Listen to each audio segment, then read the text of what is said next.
কষ্টে ঘোড়ায় মাটি দিয়ে কি উপকারটা কি বলো? কি উপকার? সারটা ঢেকে যাবে? সার কি ঢেকে যাবে? ভালো।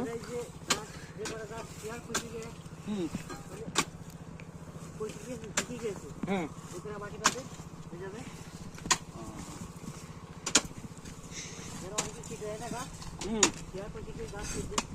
মাটি দিলে গাছ কাটা লাগবে না নাকি?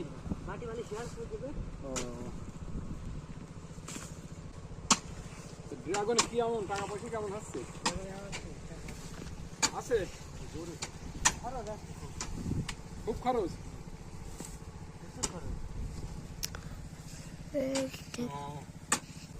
খরচ কাজও ভালোই করা লাগে।